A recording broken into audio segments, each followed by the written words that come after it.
Match শেষে অধিনায়কের পেছনে দাঁড়িয়ে সহ অধিনায়ক রিঙ্কু সিং তো কেঁদেই ফেলেছেন। অবশ্য কেঁদে ফেলাটা স্বাভাবিক, কেননা এ ম্যাচে বিরক্ত হতেই পারেন শাহরুখ খান। শুধু বিরক্ত নন, তিক্ত বিরক্ত। ক্যামেরন গ্রিন আইপিএলের সবচেয়ে দামি ক্রিকেটার। কলকাতা নাইট রাইডার্স তাকে 25 কোটি 20 লাখ রুপিতে কিনেছে, অথচ তার পারফরমেন্স দেখলে বমি এসে যাবে এমন অবস্থা। আজিঙ্কা রাহিনে যখন ব্যর্থ হয়ে ফিরে যাচ্ছিলেন, তখন 85 রানের মধ্যেই 4 উইকেট হারিয়ে ফেলে কলকাতা নাইট রাইডার্স।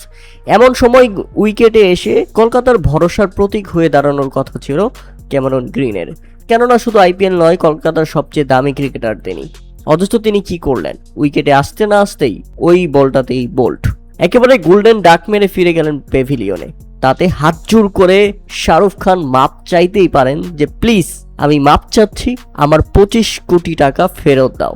যদি এটা বলতে পারবেন না শাহরুখ খান, তবে তার জন্য খুব মায়া হচ্ছে। কলকাতা এমন একজন ক্রিকেটারকে কিনেছে যাকে দিয়ে কোনো ফায়দাই হচ্ছে না তাদের।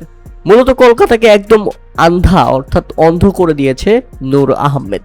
নিজের দ্বিতীয় ওভারে বোলিং করতে এসে শেষ 2 বলে ব্যাক টু ব্যাক 2 উইকেট নিয়ে কলকাতার কোমর ভেঙে দিয়েছে সে। মাত্র 85 রানের মধ্যেই তখন কলকাতা হারিয়ে ফেলেছে 5 উইকেট। এরপর সহ অধিনায়ক রিঙ্কু সিং উইকেটে এসে ব্যর্থ হলে মূলত সেখানেই হেরে যায় কলকাতা নাইট রাইডার্স। শেষ ভরসা ছিল রুবমান পাওয়েল এবং রমনদীপ সিং। তারা দারুণ জুটিও গড়েছিল। শেষ 24 বলে 73 রান প্রয়োজন ছিল এবং শেষ 18 বলে প্রয়োজন ছিল 62 রান। রুবমান পাওয়েলের মতো ক্রিকেটাররা যখন উইকেটে আছেন, কলকাতা আশা করতেই পারে এই ম্যাচ জিতবে তারা। কিন্তু সবচেয়ে হতাশ করেন রুবমান পাওয়েল।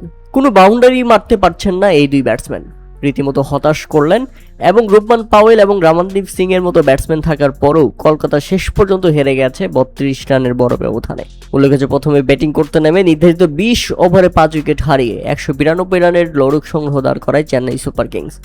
চেন্নাই সুপার কিংস 200 করতে পারেনি। কলকাতার সামনে বড় সুযোগ ছিল আজকে চেন্নাইকে হারিয়ে দেওয়ার, কিন্তু সেটা কাজে লাগাতে পারেনি কলকাতা নাইট রাইডার্স।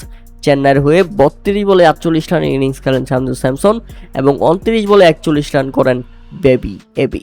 আর ব্যাটিং ব্যর্থতায় কলকাতার যা ইচ্ছে তাই অবস্থা।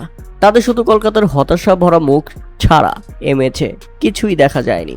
যেদিকেই তাকান শুধু আক্ষেপ আর হতাশা।